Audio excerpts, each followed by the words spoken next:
some mouthy feminist was talking smack in front of my wife and made the comment to me that I shouldn't be so smug about exploiting some poor, illiterate, third world girl for a wife. I came right out of my chair furious and said, "Are you calling my wife a whore?"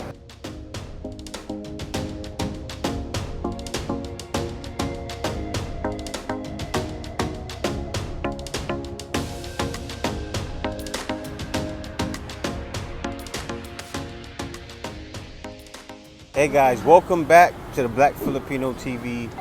I got another one for you guys. This is more what you probably want to hear, but this is a sad situation because, right, guys get bashed and leave.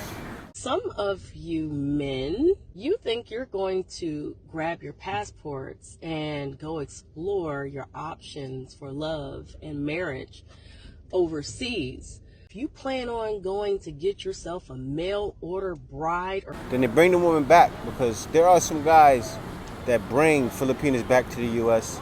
and it's success, right? bring them back here, don't count on that marriage or that love lasting any longer than that person getting their visa, their green card, their citizenship. It's not all bad. Not all bad happens when you bring a Filipina back, right? So that's one thing I want to say. I know many guys that do. But when guys get back, the harassment guys get, right? It's to the umph power. I can't even say to the 10th power because sometimes it's to the 100th power. But let me get right into it. Now, I had a foreigner or one of my subscribers who let me know about the conditions he faces with his Filipino while he's back in the U.S. And it's to the utmost disrespect, right? Let me tell you guys. I'm going to read this story here. And this is him starting just talking about a little bit about the situation. This is what he said. Those, however, were just the worst ones. So, as you obviously see, he already told me more. I didn't want to talk about all of it, right? So he said, those, however, were the worst ones. Most of the time, it's just some snide, dismissive content to which I laugh and I laugh because my marriage to my Filipina has been the best thing that ever happened to me in my life. And that I'm a lot happier than they are. So that's what happens, you know, guys getting left. I said it over and over again, guys getting left and right, you know, through divorces in the U.S. The one guy said they're just madmen of finding better women out there, giving how lazy they date. But let me get into the second one, because this is going into the meat of it now.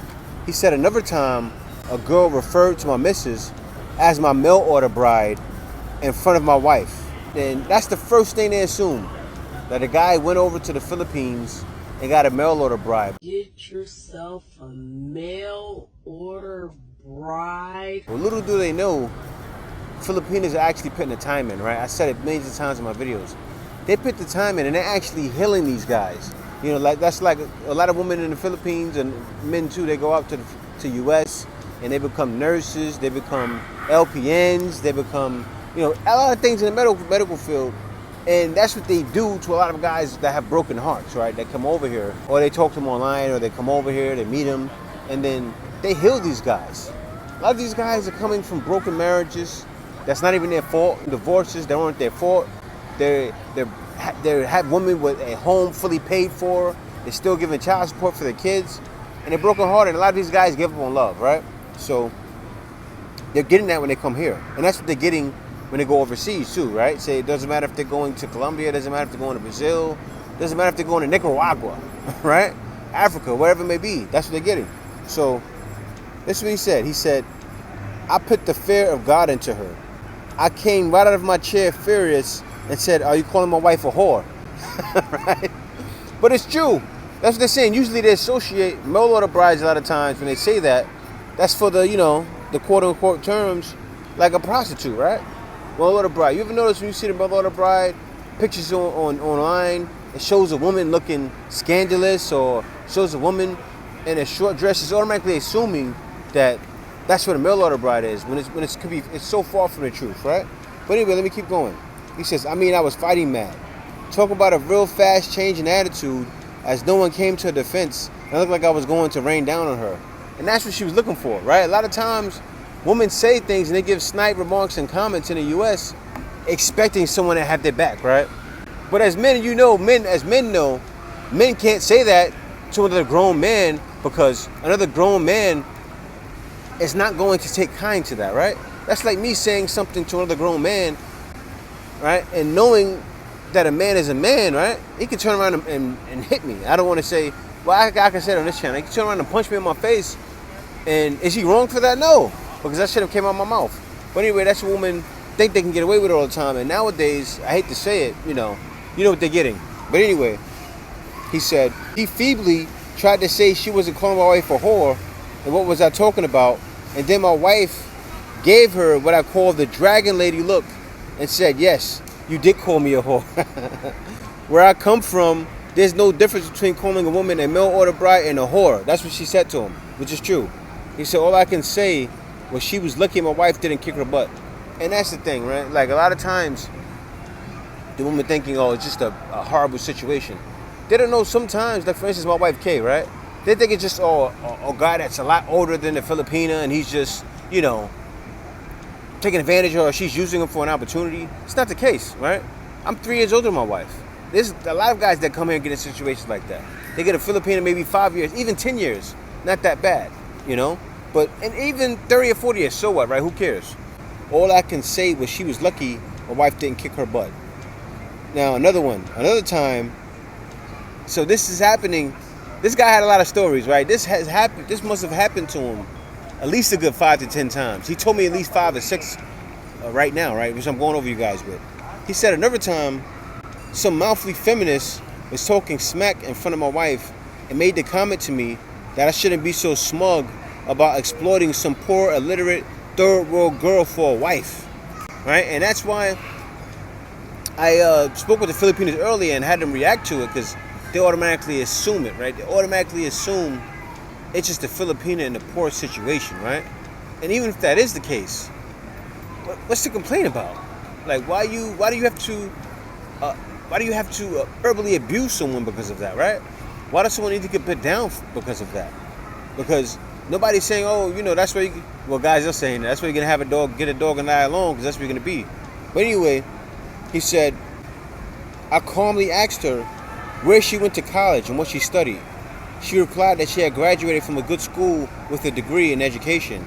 I then told her my literate peasant wife has a BS in business, where she graduated cum laude, and that as a high school senior, she had offered a scholarship to the Philippine Military Academy, but turned it down as she didn't want a military career, and that she was currently knocking down close to a 6-figure income. In your face. And you know what's crazy? Right now in the U.S., Indians are at the top. You know who's number 2? Filipinos. Filipinos are number 2 when it comes to household income, right? Indians are number 1. You guys already know the Indians have like all the tech stuff. And I actually worked for Indian before, and they have a lot of app businesses.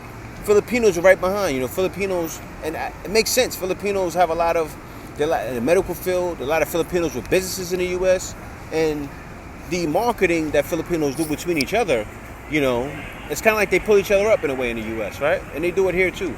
So, assuming, and when you assume, you make an ass out of yourself. A lot of Filipinos, like right here in the Philippines is one of the school capitals, right? Out here in Manila alone, you could be in a train station.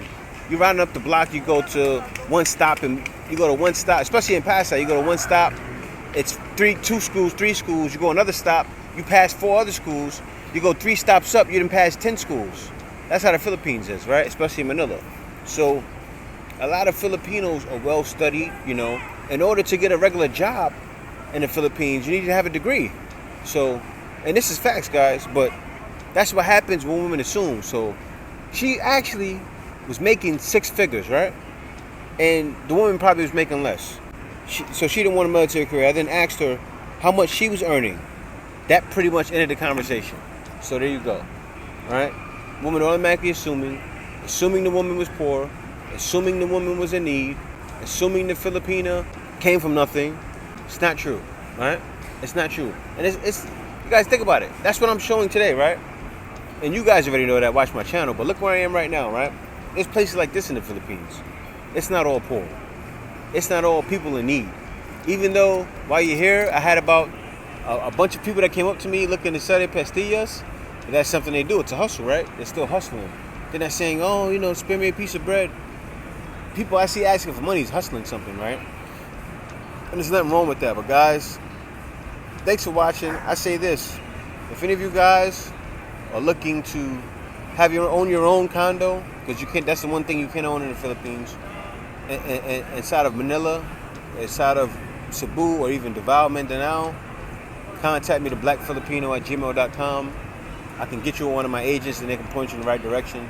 But guys, thanks for watching. See you next video. If you like my content, be sure to like, comment, and subscribe.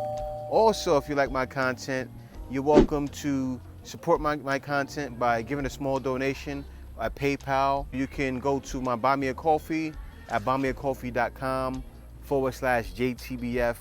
And there you can buy me a coffee, or you can book a consultation with me. I have consultations for a very small fee. Also, I have consultations for working at home. So if you're a guy that's a little younger, not quite retired yet, and you want to work from home while in the Philippines, you can go to my Buy Me a Coffee at buymeacoffee.com/JTBF. And also have a packages for working at home. So you'll see them there. You can book it there. You can get a shirt that represents your journey to the Philippines at foxtonomy.creator-spring.com. Once again, that's foxtonomy.creator-spring.com, and get a shirt that represents your journey to the Philippines today. There's a new feature to YouTube. It's thanks. Now at the bottom of this video, you'll see thanks there. You can give it thanks and make sure your comment is highlighted, and you can give a small donation that way as well. Guys, in the description, you'll see other videos of my other content that's great as well. So you can be sure to watch my other content there. Thank you for watching. See you next video.